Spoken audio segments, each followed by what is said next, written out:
Hey, Lego fans, it's Andy here. This is just going to be a short little update.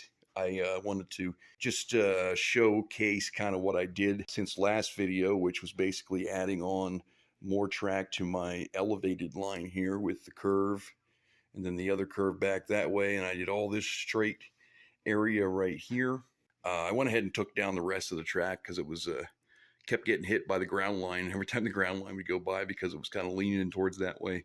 What I wanted to ask you guys is what I'm kind of concerned with here is this little area here. Those supports are basically having the track curve directly over top of the where it goes over the ground line. That's what I'm not liking because of the way I have to do the supports. Because this one in particular right here, I mean, I had to use a turntable piece to even connect it to the top because of the angle. And I think it looks crappy, honestly. And then this one's not too bad, but it has to be offset because of the tracks below. Because what I did was I used to have this part right here running to the other side of the ground line, but I decided because I added this straight piece here to move it closer to the outside of the platform. Then I took out the straight piece to move this part of the track over this way so it would be directly over top the ground line, which I think looks really cool. If you go this angle right here and you look all the way down through there, I think that's really cool. And the train slides through there, no problem, doesn't hit anything at all.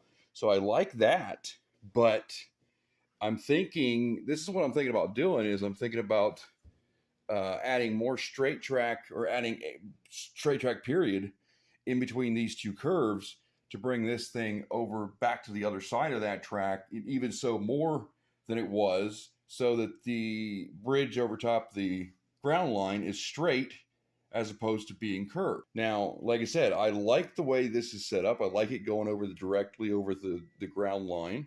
I think that looks pretty cool.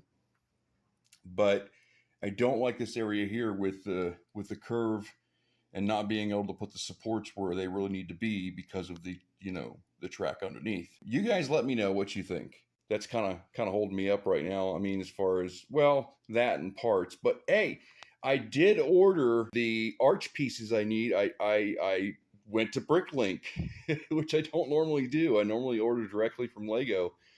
But I figured I need those in a hurry, and Bricklink would get them to me faster than what Lego would. So I went ahead and ordered 49 of them, which I still have one left.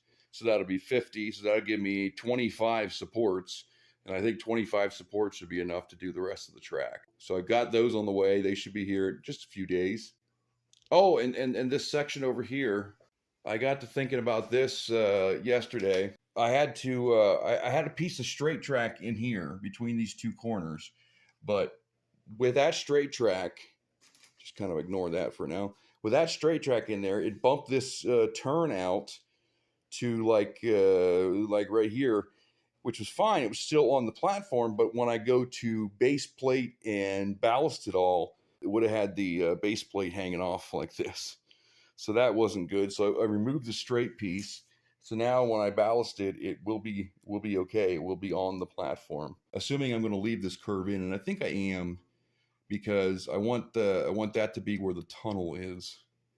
So it'll kind of be, I guess it'll kind of be a curved tunnel, unless I put it back straight again and move it out to where the mountain is not against the wall, but more so like up over top the track. But I don't know. I think I want the mountain to be against the wall, back as far as it can go, and then the track going in like that. I think that's the idea that I'm sticking with. But I appreciate any suggestions, any ideas. I'm wide open. So I just want this to look the best it can be. And I think so far with the raised train line, the elevated train line, we've got it going pretty good, like except for those that one corner that kind of concerns me. But I did find out how I can run two trains at once with the same controller. I was having some problems with that before, but I looked online and figured out a way to do it, which is cool. You can switch between them on the controller. And I also found out there was an app on the phone that you can use to run the trains as well. I didn't know that. I thought they were too old for that.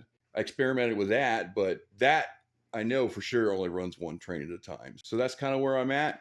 I've got the arches on order, and as soon as I have those, I should have enough parts, hopefully, to do the rest of the raised line. But I still got to figure out what to do with this. Should I leave it alone, just like this, or should I move this section over towards the inner side of the platform and make the bridge over top the ground line straight before it curves? You guys tell me whatever you think, because like I said, I'm leaning towards changing it, but at the same time, I mean, it's going to give less room to the city on the inner side, and it's also going to make the loop smaller because it'll have to curve with no straight track over there on that side because it's in farther. But I don't know. I said it's going to be a short update, and I'm turning it into a whole video. So that'll be it. You guys let me know what you think. I'm Andy. Let's talk about Lego. I appreciate you guys taking me along. Thanks for watching, and please have a wonderful day. See ya.